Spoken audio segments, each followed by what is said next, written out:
내가 볼 때에 그의 발 앞에 엎드려져 죽은 자 같이 되매 그가 오른손을 내게 얹고 이르시되 두려워하지 말라. 나는 처음이요 마지막이니 곧 살아있는 자라. 내가 전에 죽었었노라.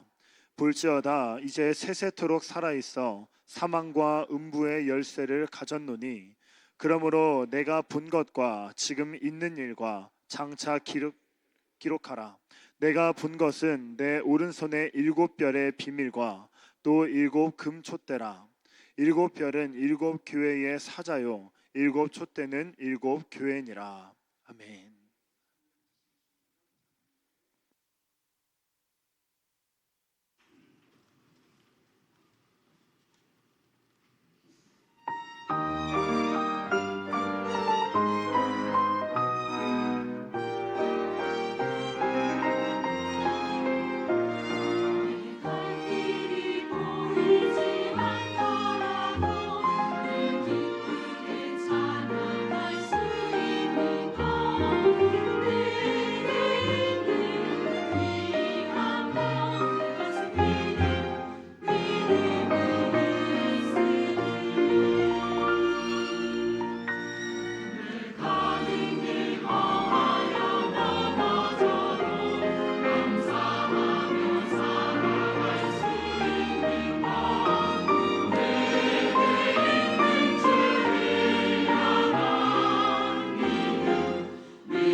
우리 옆에 계신 분들 한번 축복할까요? 사랑하고 축복합니다 하고요. 오늘 연합 예배라 아침에 일어나서 하나님 앞에 좀 간절히 기도하고 왔습니다. 우리 유치부 주일학교 아이들이 이 말씀이 좀 잘 알아듣게 해주시고 지루해지지 않게 해달라고. 우리 친구들 잘 좀 들어주세요.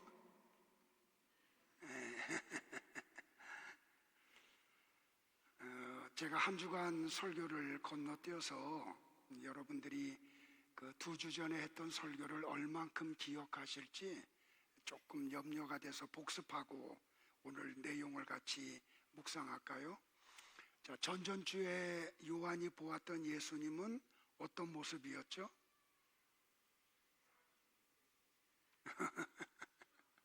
해가 떠오르는 것 같이 빛난 예수님의 얼굴을 보았죠. 그죠? 그래서 창세기 1장 3절로부터 5절 내용을 가지고 첫째 날의 빛이 뭔지를, 그죠? 이 빛은 우리가 아는 그런 빛이 아니라 그랬죠. 왜냐하면 태양과 달과 행성들은 넷째 날 창조하셨으니까요. 그래서 요한이 요한복음 1장에서 첫째 날의 그 빛이 무엇인지를 요한복음 1장에서 자세하게 설명을 했어요. 그래서 요한복음과 창세기가 똑같이 태초에로 시작을 하죠. 자, 창세기 1장 1절은 태초에 하나님이 천지를 창조하시니라로 시작을 하고, 요한복음 1장 1절은 태초에 말씀이 계시니라, 이 말씀이 하나님과 함께 계셨으니, 이 말씀이 곧 뭐라고요? 하나님이시라고요. 여기서 하나님은 제2위이신 성자 예수님을 이야기하죠. 자, 예수님이, 하나님이신 예수님이 이 세상에 인간의 몸을 입고 오시는데 뭘로 오셨다고요? 빛으로 오셨다고요. 그 빛이 첫째 날 빛을 얘기한다 그랬죠. 자, 그런데 빛이 뭐라고요? 생명이라 그랬어요. 그죠? 그래서 하나님이 창조의 순서를 식물을 먼저 셋째 날에 식물을 먼저 창조하시고 넷째 날에 태양을 창조하셨죠. 자, 식물은 어떻게 성장을 한다고요? 광합성 작용을 통해서 성장을 해요.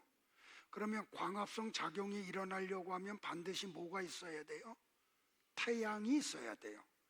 근데 전지하신 하나님이 그걸 모르실 리 없는데 태양을 나중에 창조하고 식물을 먼저 창조하심으로, 야, 진짜 생명은 뭘로부터 오는지 아니? 첫째 날 빛으로부터 와. 근데 그 첫째 날의 빛이 누군지 아니? 예수 그리스도야. 그래서 요한이 요한복음 1장 4절에서 예수님이 빛으로 오셨다 그러고 그 빛 속에 뭐가 있다고 얘기해요? 생명이 있다고 이야기를 했죠. 자, 그래서 사도행전 9장에 하나님을 모르는 사울이 다메섹 도상에서 예수님을 만나요. 예수님이 어떻게 사울을 찾아오셨어요? 빛으로 찾아오고, 그죠? 근데 빛으로 비추기 전에 태양이 먼저 있었죠. 태양이 있는 상태에서 빛이 비쳤다니까요. 이 빛은 첫째 날의 그 빛, 요한복음 1장에서 말하는 바로 빛이신 예수님. 그러면서 소리가 들리죠. 뭐라고요? 사울아 사울아 네가 어찌하여 나를 박해하느냐라고요. 자, 이걸 통해서 사울이 회심을 하고 그는 빛이신 예수님을 전하는 증인의 삶을 살다가 세상을 떠났죠. 자, 그래서 요한계시록 22장에 가면 천국에는 해나 달의 비침이 있을 때 있다 없다? 없다. 왜? 하나님이 빛이시기 때문에. 자, 이렇게 우리는 지난주에 요한이 밤모섬에서 보았던 그 예수님의 얼굴이 해가 떠오르는 것과 같이 밝은 예수님의 얼굴을 보았다는 것은 바로 빛이신 예수님을 보았다는 거죠. 자, 하나님은 빛이에요. 그래서 첫째 날에 빛이 있자 낮과 밤이 나눠졌죠. 자, 여러분들 보세요. 그거는 하루 24시간을 얘기도 하지만 근본적인 거는 뭘 얘기한다고요? 하나님과 하나 된 자들은 낮이라 그러고 하나님과 관계없는 자들을 어둠이라 그런다고요. 그래서 가룟 유다가 떡과 잔을 받아 먹고 가야바에게 예수님을 팔으러 갈 때 요한이 뭐라고 얘기했다고요? 밤이었다라고 얘기하잖아요. 손뼉치기 하지 마, 좀 제발 부탁인데, 시작부터. 에? 그건 뭘 얘기한다고요? 가룟 유다는 애초부터 뭐였다? 예수님과 관계없는 어둠이었음을 요한이 밝혀낸 거잖아요. 자, 이렇게 빛이신 예수님 앞에 세상 사람들이 서면 어떤 일이 벌어지냐면 그들은 두려워해요. 왜? 그들의 정체가 만천하에 드러나기 때문에. 또 두려워하는 이유가 뭐냐면 하나님의 심판을 받기 때문에.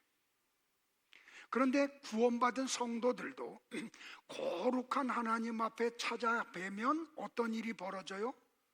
세상 사람들과 똑같은 두려움을 가져요. 근데 세상 사람들이 하나님을 아련할 때 갖는 두려움은 심판이 두려워서 갖는 두려움인데, 성도들이 하나님을 아련할 때 갖는 두려움은 어떤 두려움이에요? 거룩한 두려움이에요. 그래서 성경에 보면 하나님의 사람들이 하나님을 아련하면 어떤 일이 벌어지냐면 두려움 속에 빠지고 말아요. 자, 요한이 여러 지금 2달 가까이 설교했던 그런 예수님을 보자 그가 어떤 상태가 돼요? 죽은 자 같이 되고 말아요. 그때 예수님이 그 요한을 향해서 뭐라고 말씀을 하세요? 두려워하지 마라 라고 이야기를 해요. 근데 성경에 보면 하나님의 사람들이 하나님을 아련하면 그들이 어디에 빠지냐면 두려움 속에 빠져요. 그 두려움은 거룩한 두려움이라고요. 자, 출애굽기에 가면 모세가 적어도 시내산을 몇 번을 올라가냐면 3번 이상을 올라가요. 그래서 한 번 올라갈 때마다 며칠을 머무냐면 40일을 머물러요. 근데 출애굽기 33장에 가보면 19절, 18절에 가보면 요한이 모세가 3번째 시내산에 올라가서 40일 동안 하나님과 아련했다가 내려오자마자 하나님 앞에 요청한 게 뭐냐면 이거예요. 주여, 주의 영광을 내게 보여주소서. 이게 내년도 우리 교회 표어예요. 그러니까 이 모세는 하나님과 40주야를 머물러서 하나님의 영광 속에 있었음에도 불구하고 하나님을 다시 만나자 그의 가장 큰 소망이 뭐냐면 주의 영광을 보고 싶은 거예요. 이런 요청을 하자 하나님이 모세에게 뭐라고 말씀하셨냐면 이렇게 말씀을 하세요. 여호와께서 이르시되 내가 내 모든 선한 것을 네 앞으로 지나가게 하고 여호와의 이름을 네 앞에 선포하리라. 나는 은혜 베풀 자에게 은혜를 베풀고 긍휼히 여길 자에게 긍휼을 베푸느니라. 또 이르시되 네가 내 얼굴을 보지 못하리니 나를 보고 살 자가 없음이니라. 하나님이 뭐라고 말씀하셨어요? 인간이 나를 보면 살 수 있는 인간은 한 사람도 없어라고 말씀을 해요.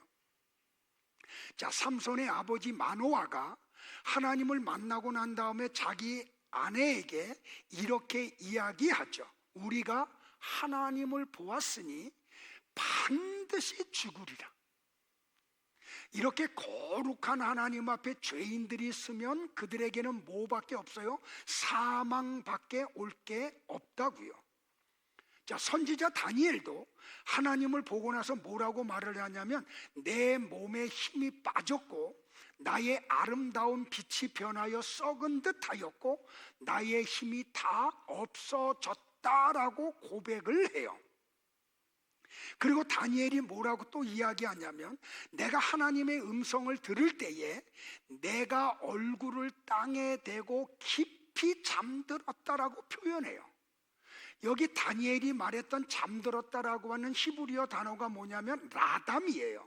이게 무슨 뜻이냐면 죽은 것처럼 정신을 잃어버린 상태를 말할 때 라담이라는 단어를 써요. 그러니까 다니엘 선지자는 하나님의 음성을 듣자 그는 어떤 상태에 빠지냐면 정신을 잃어버린 죽음의 상태에 빠지고 말았던 거예요. 자, 이사야 선지자도 하나님의 영광을 본 후에 뭐라고 고백을 해요? 화로다 나여 망하게 되었도다. 여기 망하게 되었도다라고 하는 히브리어 어구가 뭐냐면 다마키 오이예요. 여러분들 히브리어의 다마라는 단어의 뜻이 뭐냐면 파멸하다라는 뜻이에요. 그런데 이사야 선지자가 하나님을 만나고 나서 고백했던 화로다 나여 망하게 되었도다라는 말의 뜻이 뭐냐면 나는 이제 파멸하게 되었다라는 뜻이에요. 그러면 이 말을 누가 하냐면 지옥에 끌려간 사람들이 지옥문이 열리자 지옥이 보여요. 그리고 그 지옥에서 영원히 형벌을 받아야 돼. 그래서 지옥의 문을 통해서 지옥에 들어가는 사람들이 꼭 하는 말이 뭐냐면 화로다 나여 망하게 되었도다. 이 말을 이사야 선지자가 바로 한 거예요. 자, 선지자 에스겔도 하나님의 무지개와 같은 광채 앞에 자신이 드러나자 땅에 엎드리고 이런 고백을 해요. 내가 보니 그 허리 위의 모양은 단새 같아서 그 속과 주위가 불 같고 내가 보니 그 허리 아래의 모양도 불 같아서 사방으로 광채가 나며 그 사방 광채의 모양은 비 오는 날 구름에 있는 무지개 같으니 이는 여호와의 영광의 형상의 모양이라. 내가 보고 엎드려 말씀하시는 이의 음성을 들으니라 라고 이야기해요. 여기 엎드렸다라고 하는 히브리어 단어가 뭐냐면 나팔이에요. 무슨 뜻이냐면 내가 죽은 자와 같이 되었다라고 하는 단어예요. 이렇게 구원받은 성도라고 할지라도 거룩한 하나님 앞에 서면 그 빛이 우리의 정체를 다 드러내. 그래서 세상 사람들은 심판 때문에 두려워하지만 성도들은 거룩한 두려움 속에 빠지고 말아요. 지금 요한이 pat모섬에서 바로 이 하나님을 아련한 거예요. 그러자 요한이 어떻게 돼요? 내가 죽은 자와 같이 되어서 땅에 엎드리고 말아요. 그런데 이 엎드려 있는 요한을 향해서 예수님이 뭐라고 말씀하시냐면 두려워하지 마라 라고 말씀을 해요. 지금 오늘 예수님이 나와 여러분을 향해서 이 말씀을 하세요. 우리는 하나님 나라가 있음을 믿어요. 아멘 한 분에게 복이 있을지라. 여러분들 어디다 아멘해요? 하나님의 말씀 앞에 아멘을 해야지. 그냥 세상적인 복 받아라 그러면 그때는 그냥 목이 터져라 아멘하죠. 그거는 가짜 복이라니까요. 그래서 우리는 이 땅에서 어떤 길을 걸어가요? 협착한 길을 걸어가요. 좁은 문을 향해서 걸어가요. 그러면 넓은 길로 가는 사람들에 의해서 우리는 손가락질을 당하죠. 조롱을 받는다니까요. 심지어는 박해를 받아. 그럼에도 불구하고 우리는 이 길을 포기해요? 포기하지 않아요.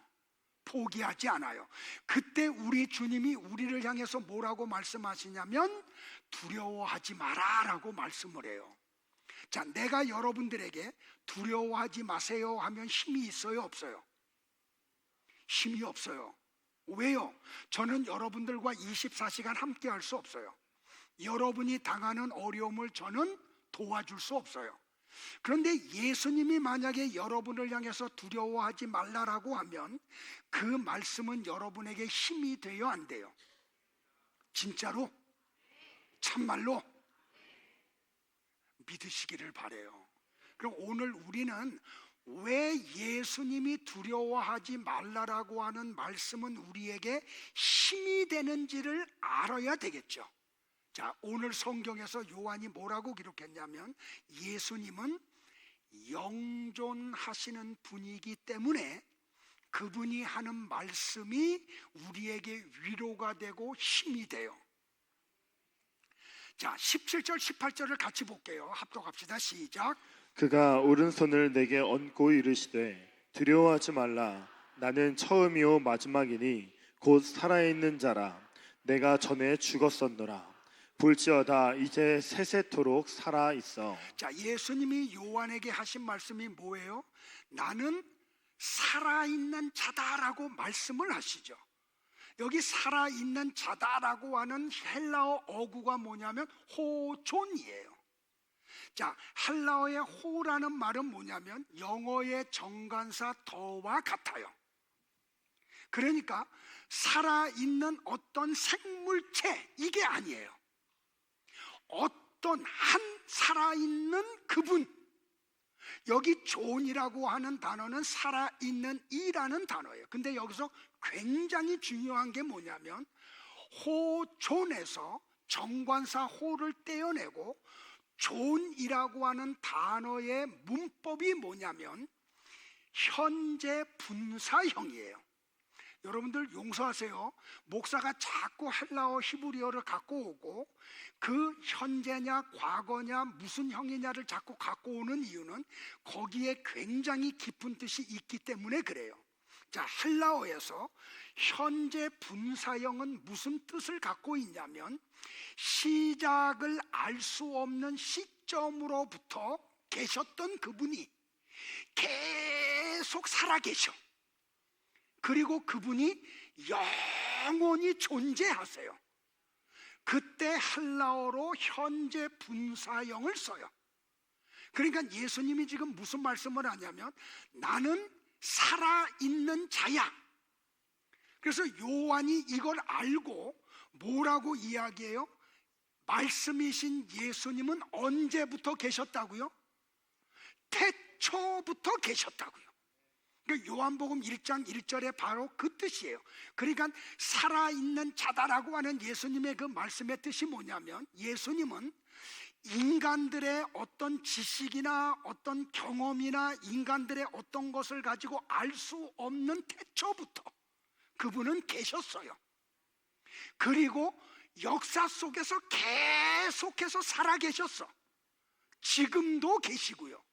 그리고 미래에도 영원히 살아서 존재하시는 분이에요. 그래서 이 하나님을 우리가 뭐라고 표현하냐면 영존하시는 분이시다. 그래서 우리 설교 요한계시록 1장 설교할 때 예수님이 당신을 가리켜서 뭐라고 이야기했어요? 지금도 계시고 이전에도 계셨고 장차 오실 분이라고 얘기했잖아요. 기억나요? 그래서 이 예수님은 영존하시는 분이시다. 이 영존하시는 분이 우리에게 뭐라고 말씀하시냐면 믿음 생활하는 나와 여러분에게 두려워하지 마라 라고 이야기하세요. 그래서 예수님의 말씀이 힘이 있는 거예요. 권세가 있는 거예요. 예수님의 말씀이 우리에게 위로가 되고 격려가 되는 거예요. 근데 저는 그냥 잠깐 동안 있다가 사라지잖아.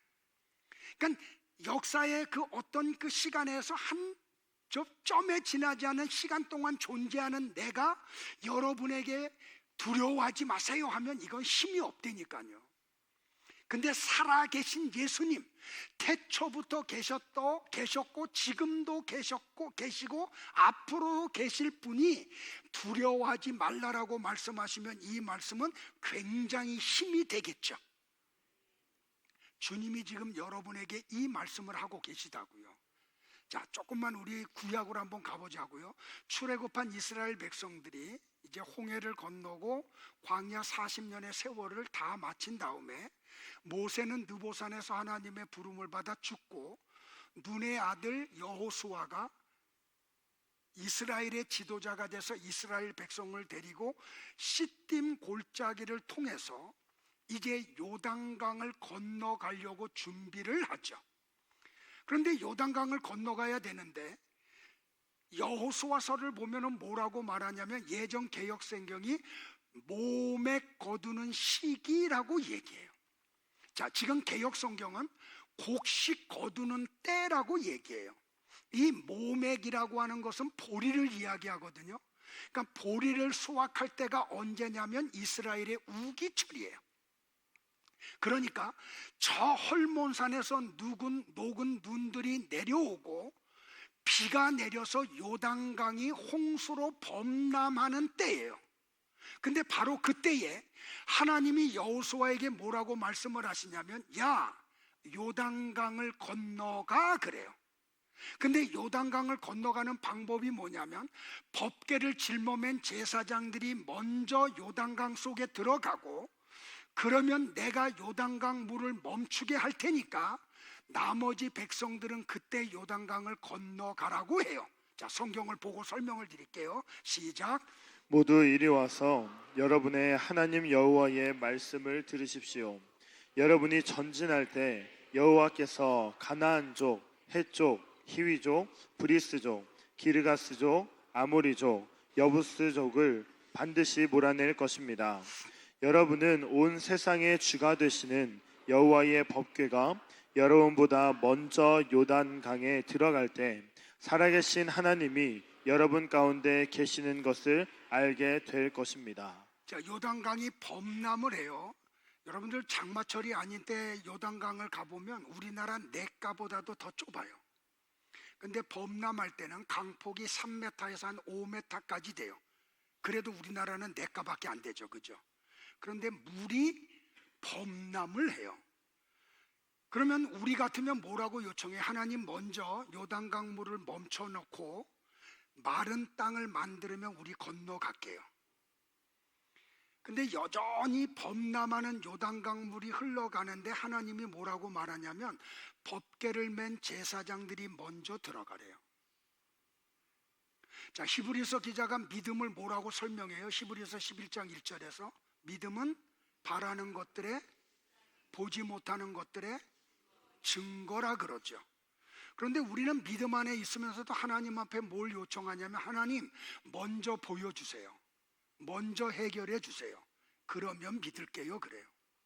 근데 하나님의 순서는 언제나 반대예요. 먼저 나를 믿어. 그러면 내가 실행을 할게. 그런데 하나님이 뭐라고 말씀하시냐면, 야, 범람하는 요단강이 있어도 그냥 들어가. 그러면 내가 요단강 물을 멈추게 할게. 그러면서 하나님이 당신을 이스라엘 백성들에게 어떤 분으로 소개했어요? 나는 살아있어. 나는 살아있는 하나님이야. 그러니까 하나님은 창조의 섭리를 통해서 뉴턴이 발견했던 대로 만유인력의 법칙이 있죠. 만유인력의 법칙은 뭐예요? 높은 곳에서 낮은 곳으로 물체가 흘러가요. 떨어져요. 그런데 하나님이 창조한 만유인력의 법칙을 스스로 파괴하시죠. 누구를 위해서? 당신의 백성들을 위해서 말이에요. 그래서 법궤를 맨 제사장들이 법궤를 짊어매고 들어갔더니 어떤 일이 벌어져요, 여러분들? 제사장들이 발목까지 들어가자 흘러오던 물들이 멈춰서, 그리고 거기서 계속 쌓여. 그러니까 여러분들 저 윈 갈릴리 호수에서 흘러오는 물은 여전히 계속해서 흘러와요. 그런데 하나님이 그 물을 멈추고 흘러오는 물들이 거기서 계속 소용돌이를 쳐. 뭐 할 때까지? 이스라엘 백성들이 다 건너갈 때까지.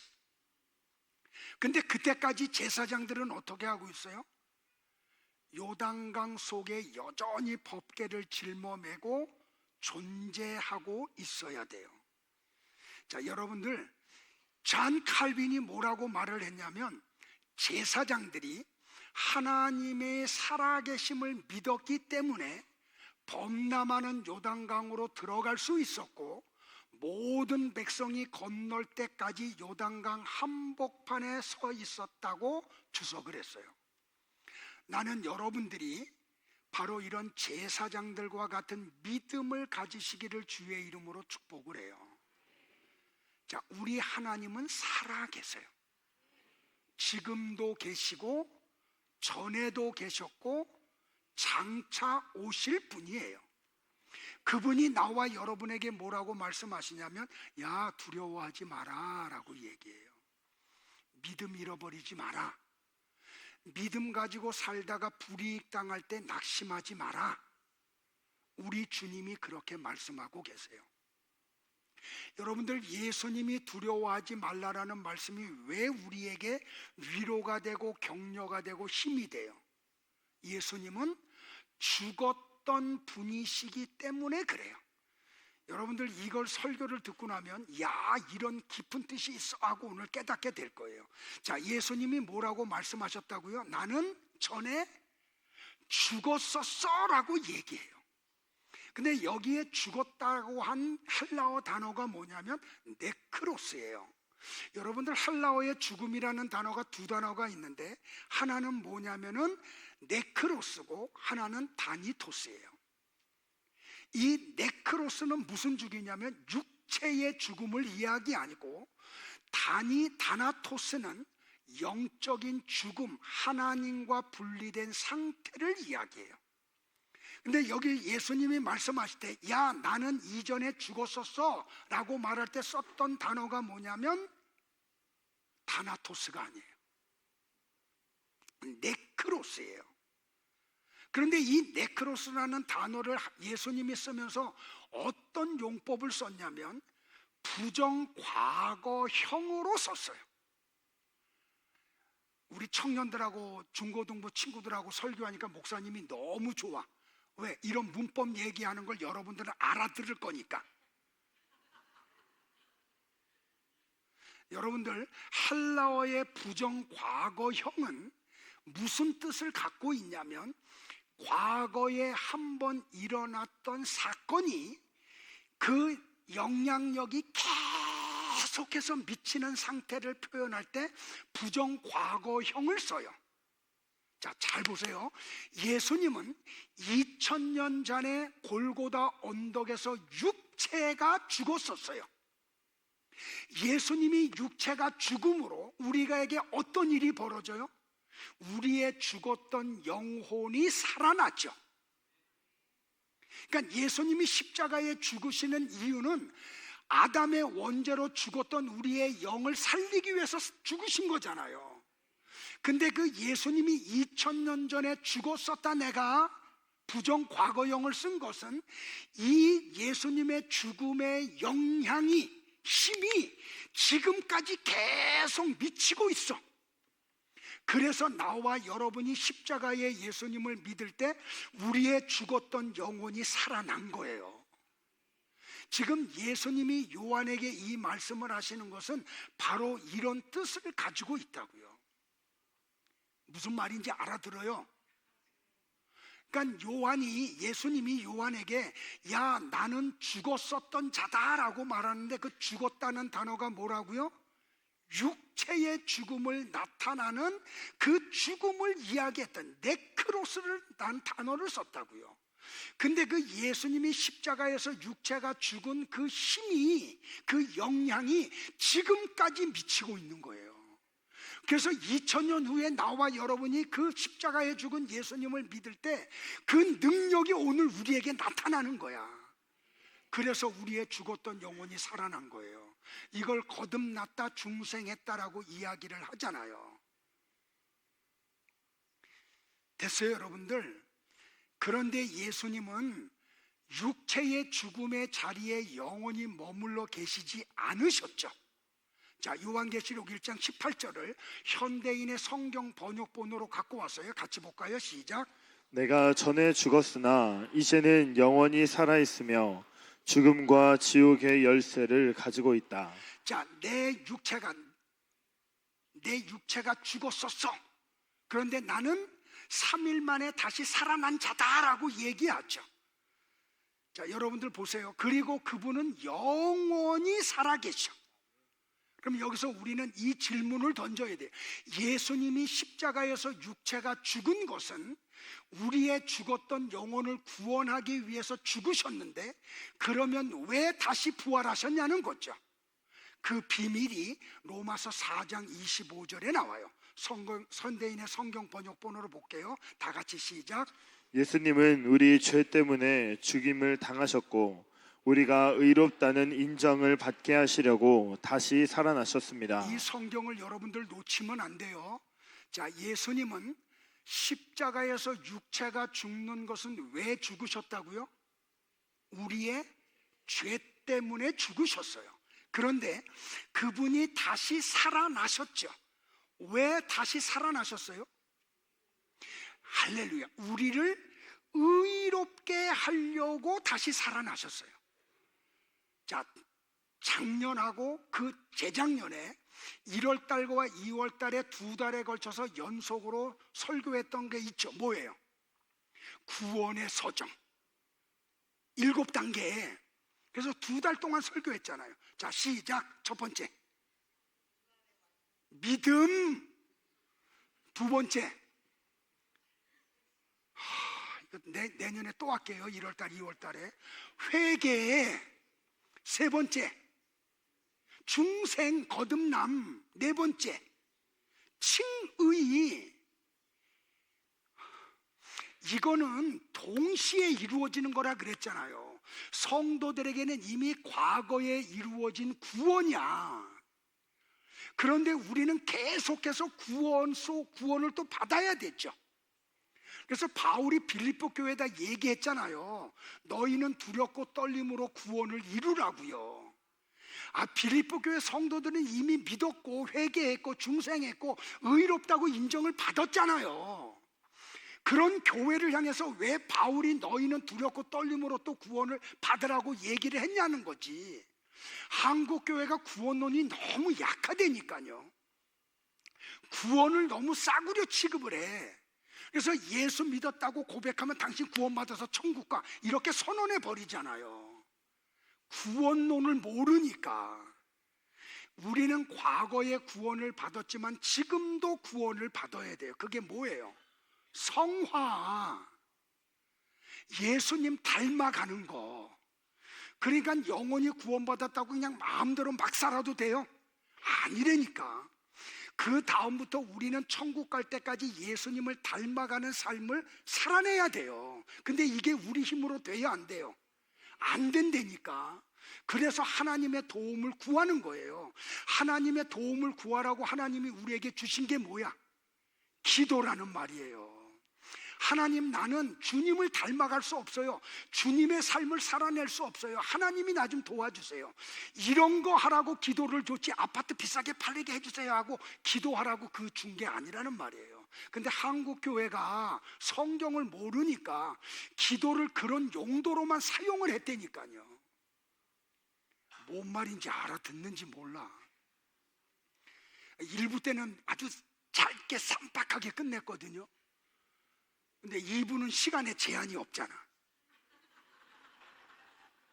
그러니까 좀 넉넉하게 설교할게요. 어차피 만나봐야 또 죄 짓는 일밖에 안 하니까. 이해되시겠어요, 여러분들? 그러니까 예수님은 왜 나는 육체가 죽었던 자다. 왜 그런지 아니? 요한아, 네 영혼을 살리려고 그런 거야. 근데 내가 죽음의 자리에 영원히 머물러 있지 않아. 나는 다시 살아났어. 왜 그런지 아니? 너를 의롭게 하려고 살아났어. 자, 로마서 4장 25절이 바로 그거라는 말이에요. 됐어요, 여러분들? 근데 여기서 우리가 끝나면 안 되니까요. 의롭다 하신다는 거는 뭐냐면 예수님의 의를 우리에게 전가시킨 거예요. 우리가 의로워지는 게 아니야. 예수님이 우리 안에 들어옴으로 그 예수님의 의가 우리 안에서 그냥 나타나는 거예요. 그분이 우리에게 뭘 한다고요? 우리에게 두려워하지 말라라고 말씀하고 계세요. 여러분들, 가톨릭하고 우리 개신교가 얼마나 큰 차이가 있는지 알아요? 가톨릭에서는 예수님의 죽음으로 인해서 우리의 원죄뿐만 아니라 의까지도 다 회복됐다고 생각을 해요. 그래서 그들이 영세를 받고 난 다음에도 죄를 범하면 어떻게 해요? 신부 찾아가요. 그리고 뭘 해요? 고해성사해요. 그러면 누가 용서해요? 신부들이 용서하죠. 내가 네 죄를 사하노라 하고요.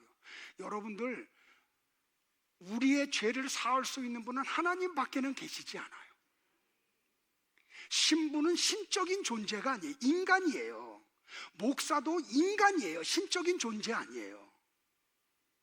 목사가 뭐예요? 여러분에게 성경을 가르치는 가정 교사에 지나지 않아요. 나도 여러분이 짓는 죄를 똑같이 범해요. 여러분이 하는 실수를 똑같이 실수해요. 그런 인간이 어떻게 또 다른 인간의 죄를 사할 수 있어요? 하나님밖에는 하실 수 없다니까요. 자, 이게 무슨 말인지 내가 죽었었던 자다 라고 하는 예수님의 말씀인 나는 영존하는 하나님일 뿐만 아니라 네 죽었던 영혼을 살리고 너를 의롭다 하게 인정받게 하려고 내가 살아났어. 그 예수님이 요한에게 말하는 거예요. 두려워하지 마라.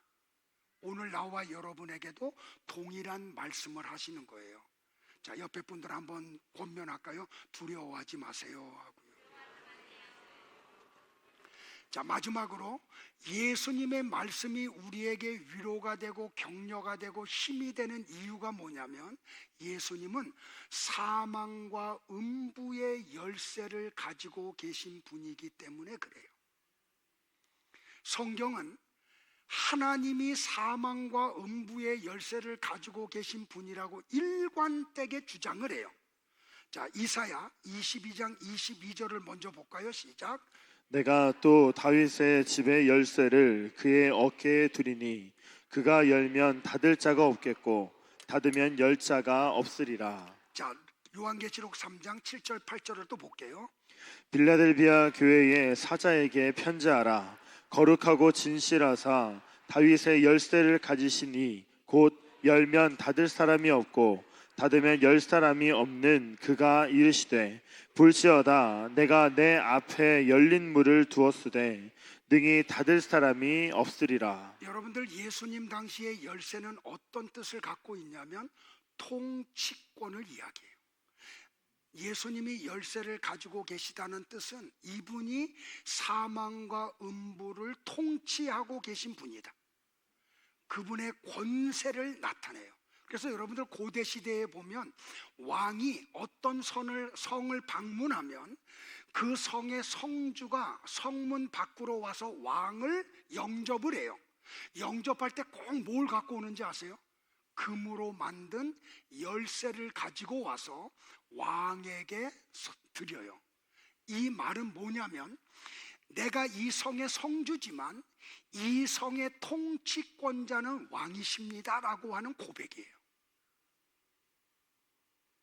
열쇠는 그런 상징을 가지고 있어요. 그런데 여러분들, 예수님이 사망과 음부의 열쇠를 가지고 계시다는 이 뜻은 그분이 사망과 음부를 통치하고 계시는 분이라는 뜻이에요. 여러분들, 이게 우리에게 얼마나 위로가 되는지 아세요? 여러분은 죽고 싶어도 예수님의 허락이 떨어지지 않으면 죽지 않아요. 우리 모친이 올해 연세가 98이세요. 근데 올해 들어와서 건강이 많이 좀 안 좋아지셔서 지금 의정부에 있는 요양원에 이렇게 모시고 이렇게 좀 보살피고 있거든요. 그래서 우리는 명절에 안 모여. 우리 가정은 명절 한 주 전이나 2주 전에 모여요. 그리고 집에서 안 모여. 식당에서 모여요. 왜? 여자들 아침 먹고 설거지하고 점심 준비하고 점심 먹고 설거지하고 저녁 준비하고 또 설거지하고 간식 먹고. 그러니까 여자들은 명절이 되면 하루 종일 일만 해. 그래서 우리는 한 25년 전부터 더 된 30년이 넘어요. 그래서 명절에는 모이지 말자. 그래서 미리 모여서 여자들 괴롭히지 말자. 그래서 식당에서 이렇게 모이고 딱 헤어져요. 깨끗하게. 그래서 이번 주에 모였거든요. 그랬더니 우리 어머님이 연세가 많으시고 이제 기운이 많이 떨어지시니까 만나면 저에게 부탁하는 게 뭐냐면, 목사님, 하나님 앞에 좀 기도 좀 해줘. 나 좀 빨리 데려가라고. 이 사는 게 아니라는 거예요. 이렇게 사는 건 사는 게 아니라는 거예요. 그러면서 저한테 항상 염려하시는 게 건강 관리 잘하라고. 근데 그 식당에서 같이 또 식사하시는데 이제 저희 큰형님이 어머님 옆에 앉고 제 둘째 형님하고 저가 그 앞에 앉았어요. 근데 거기서 또 말씀하셔. 음식 드시다가 형님한테, 목사님, 하나님 앞에 좀 기도 좀 해줘. 나 좀 빨리 데려가시라고. 그때 우리 형님 목사님이 어머니한테 뭐라고 말씀을 하셨냐면, 어머님, 생명은 하나님 앞에 있는데 목사된 아들이 어떻게 하나님 앞에 어머니 빨리 좀 모시고 가라고 기도할 수 있느냐고. 근데 나는 기도했어요. 하나님, 우리 어머니 좀 빨리 좀 데리고 가시라고. 그러니까 우리가 죽고 싶어도 하나님이 허락하지 않으면 죽음의 자리에 들어가지 못해요. 그래서 주님이 그 얘기하잖아요. 야, 하늘에 날아다니는 새 봐라. 하나님이 허락하지 아니하면 한 마리도 땅에 떨어지지 않아. 들에 있는 백합화를 봐. 하나님이 허락하지 않으면 하나도 꺾어지지 않아. 예수님이 사망의 열쇠를 가지고 계시다니까요. 그러니까 두려워하지 마세요. 설령 사망이 와도 두려워할 필요 없어. 여러분들, 마귀하고 예수님이 지금 싸우는 거 아니에요. 마귀는 이미 예수님 앞에 완전히 패배했어요. 그런데 마귀가 지금 활동을 해. 왜 활동을 해요? 하나님의 어떤 뜻을 이루기 위해서 마귀로 하여금 우리를 괴롭히도록 하나님이 허락하셔서 활동을 하는 거예요. 마귀가 어떤 주권을 가지고 하는 거 아니에요. 욥기서를 보세요. 사탄이 하나님의 허락을 받지 않으면 아무것도 못해요. 근데 하나님이 왜 사랑하는 성도들한테 사탄이 재산도 가져가고 건강도 가져가고 자식들도 가져가도록 허락을 할까요? 하나님의 어떤 뜻을 이루기 위해서 그런 거예요. 그러니까 걱정할 필요가 없는 거죠. 예수님은 음부의 열쇠도 가지고 계세요. 여러분들, 음부라고 하는 헬라어 단어가 뭐냐면 하데스예요. 좀 헬라어를 조금 아는 분들이 계시면 하데스의 첫 번째 자음이 뭐냐면 헬라어 자음 첫 번째 자음이 알파예요. 이 알파라는 게 뭐냐면 부정 접두사예요. 그리고 에이도, 그 뒤에 나오는 단어가 에이도예요. 우리 전전주에 공부했죠. 그 앞주에 보다, 몰라, 프레포, 에이도, 호라오, 우리 공부했잖아요. 그 보다라는 단어 에이도예요. 그러니까 이 부정 접두사 호와 에이도가 만나서 만난 게 뭐냐면 하데스, 음부예요. 이게 무슨 뜻이냐면 끝을 볼 수 없는 곳, 아득히 멀고 깊은 곳이라는 뜻이에요. 다시 말하면 이 음부는 어디냐면 지옥을 말해요. 그러니까 지옥의 열쇠도 누가 가지고 계세요? 우리 주님이 가지고 계세요. 자, 성경 두 군데를 한번 연이어 볼 텐데, 제가 또 다른 단어를, 여기 헬라어 단어를 여기다 기록을 해요. 같이 한번 보면서 해요. 시작. 내가 봄에 청황색 말이 나오는데 그 탄자의 이름은 사망이니 음부가 그 뒤를 따르더라. 그들이 땅 4분의 1의 권세를 얻어 검과 흉년과 사망과 땅의 짐승들로서 죽이더라. 자, 계속이요. 바다가 그 가운데에서 죽은 자들을 내주고 또 사망과 음부도 그 가운데에서 죽은 자들을 내주매 각 사람이 자기의 행위대로 심판을 받고 사망과 음부도 불못에 던져지니 이것은 둘째 사망 곧 불못이라. 여기에 사망은 영적인 죽음인 다나토스라는 단어로 되어 있어요. 그러니까 지금 요한은 사망과 음부를 의인화해서 표현을 해요. 그래서 뭘 얘기하냐면 마귀의 세력을 말하는 거예요. 그러니까 사망과 음부를 의인화해서 이거는 마귀다. 근데 그 마귀를 다스리는 통치권이 누구에게 있다고요? 예수님이 가지고 있음을 이야기해요. 그러니까 여러분들, 마귀 앞에서 우리가 두려워할 필요가 있어요, 없어요? 없죠. 왜? 그 사망과 음부의 열쇠를 예수님이 가지고 계시기 때문에, 사탄을 예수님이 지금 통치하고 계시기 때문에. 그러니까 걱정하지 말기를 주의 이름으로 축복을 해요. 그러면 예수님이 사망과 음부의 열쇠를 가지고 계시다고 하면 우리는 어느 지대에 있어요? 안전지대에 있는 거예요. 옆 사람한테 얘기하세요. 걱정하지 마시라고. 한 번 더 얘기해요. 성도님은 안전지대에 있습니다 라고요.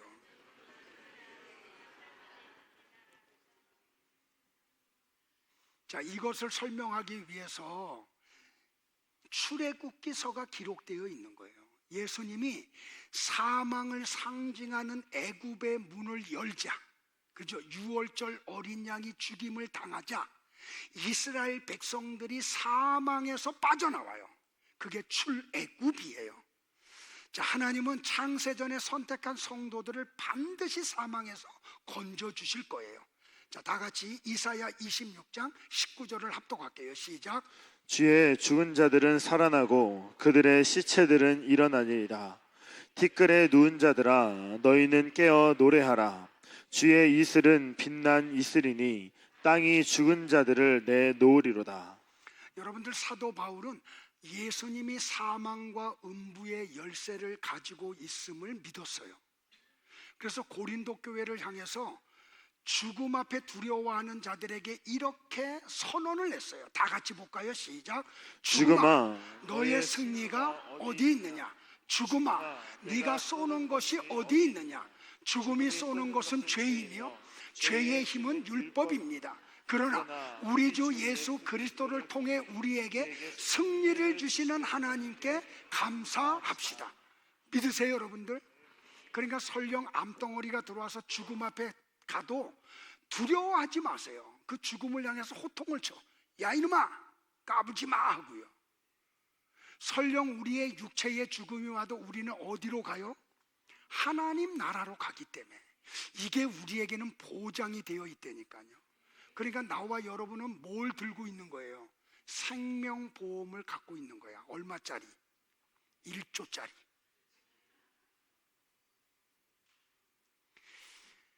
여러분들, 예수님이 아버지 하나님이 창세전에 선택한 사람들이 다 천국에 들어가고 나면 천국의 문을 잠궈버려요. 그러면 그 다음부터는 아무도 못 들어가. 이걸 설명하려고 창세기가 나온 거예요. 노아 방주 사건이요.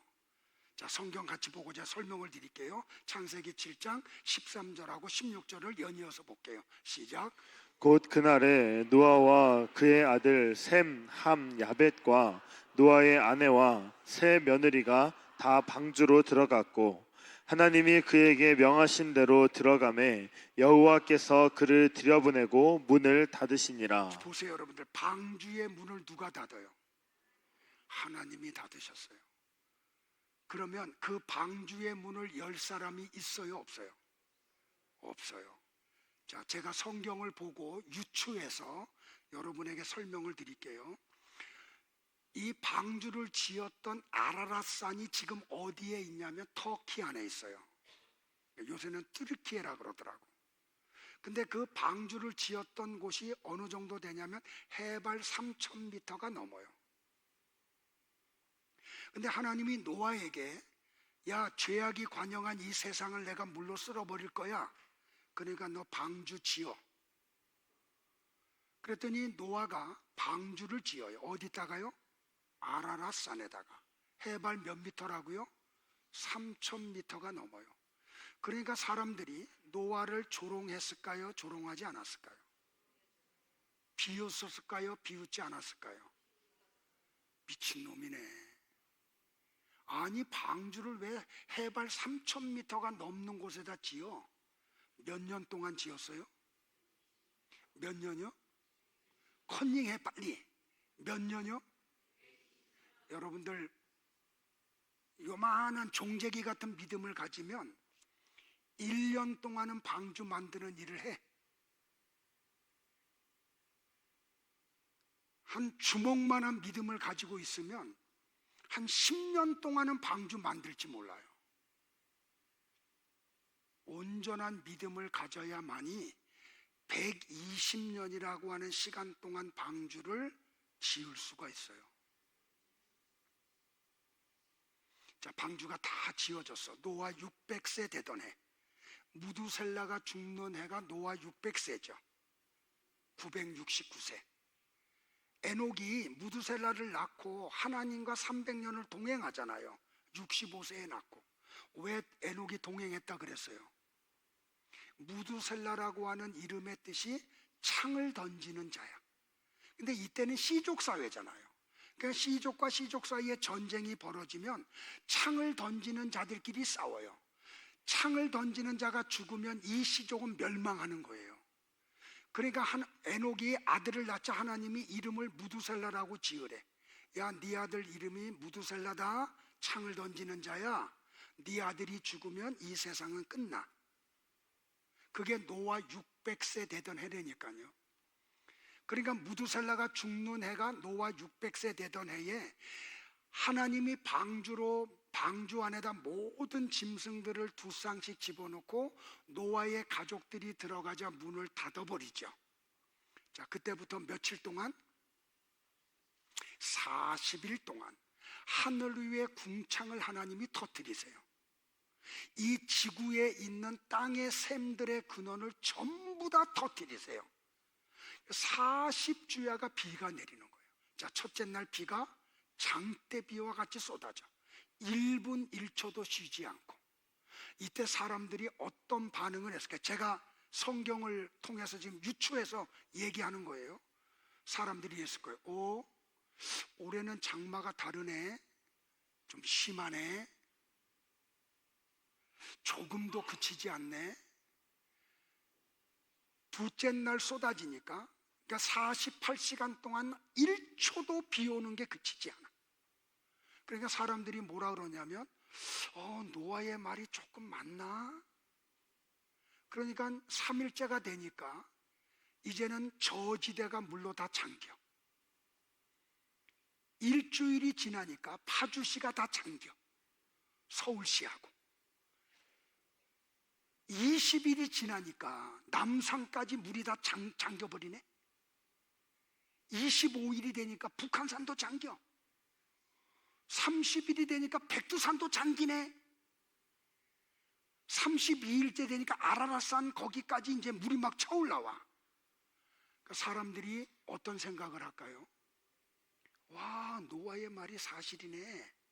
그럼 우리 살려면 어떻게 해야 되지? 살 방법이 방주 외에는 없어요.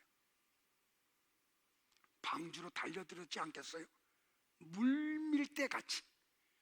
근데 방주의 문을 열려고 해도 하나님이 닫아 놓으시니까 사람이 열 수가 없어. 40일째 비가 쏟아지니까 어떤 일이 벌어져요? 에베레스트 산까지 완전히 잠겨버려. 창세기 1장의 지구와 같이 지구가 물로 덮어버려요. 그러니까 모세가 뭐라고 기록을 했냐면 코로 호흡하는 모든 짐승이 다 죽었다 그래요. 여러분들 잊지 마세요. 천국의 문이 언제까지 열려 있는 거 아니에요. 하나님이 천국의 문을 닫으면 아무도 그때부터는 천국에 들어갈 수 없어요.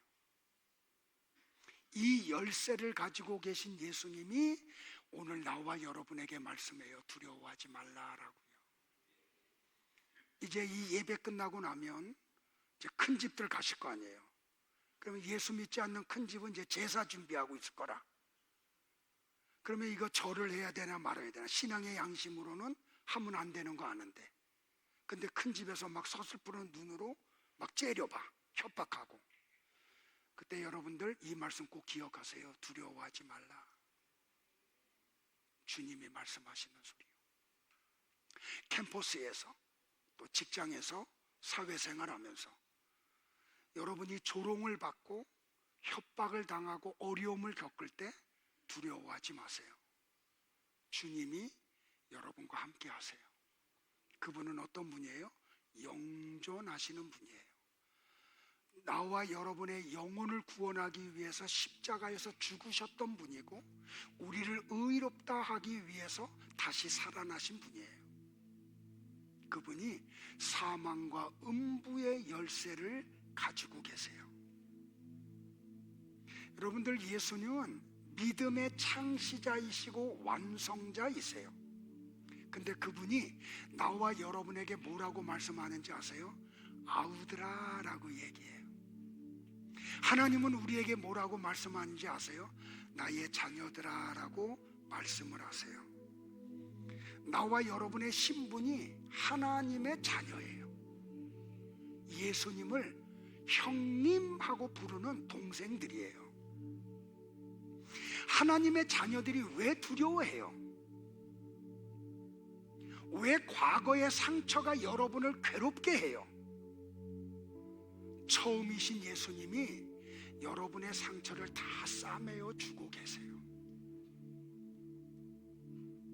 미래에 일어나지도 않은 일을 예측하고 왜 염려하세요?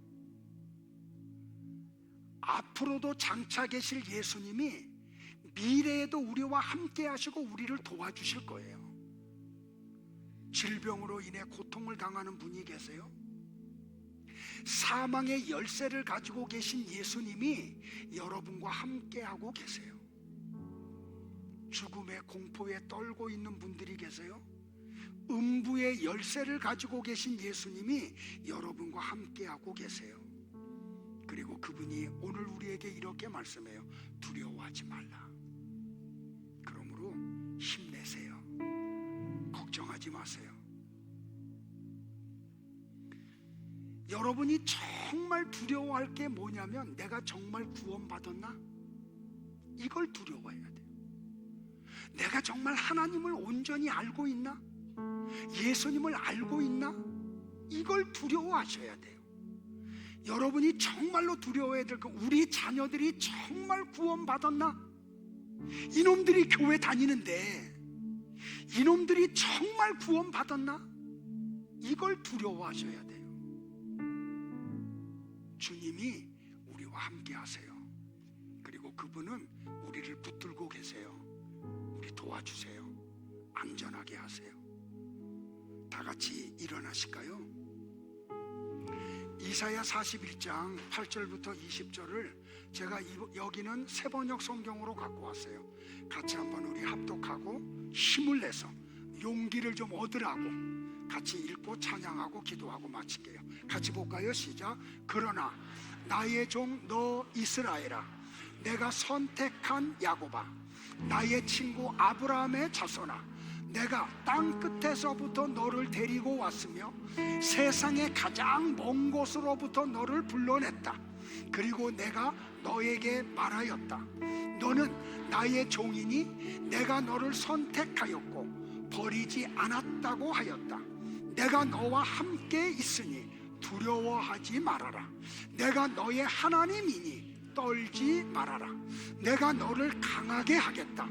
내가 너를 도와주고 내 승리의 오른팔로 너를 붙들어 주겠다. 너에게 화를 낸 모든 자들이 수치를 당하며 당황할 것이다. 너와 다투는 자들이 아무것도 아닌 자들처럼 되어서 멸망할 것이다. 내가 아무리 찾아보아도 너에게 대적하는 자들은 만나지 못할 것이며 너와 싸우는 자들이 아무것도 아닌 것 같이 허무한 것 같이 될 것이다. 나는 주 너의 하나님이다. 내가 너의 오른손을 붙잡고 있다. 내가 너에게 말한다. 두려워하지 말아라. 내가 너를 돕겠다. 너 지렁이 같은 야곱아, 벌레 같은 이스라엘아, 두려워하지 말아라. 주님께서 말씀하시기를 내가 너를 돕겠다. 나 이스라엘의 거룩한 하나님이 너를 속량한다 하셨다. 내가 너를 날이 날카로운 새 타작기로 만들 터이니 네가 산을 쳐서 부스러기를 만들 것이며 언덕을 겨로 만들 것이다.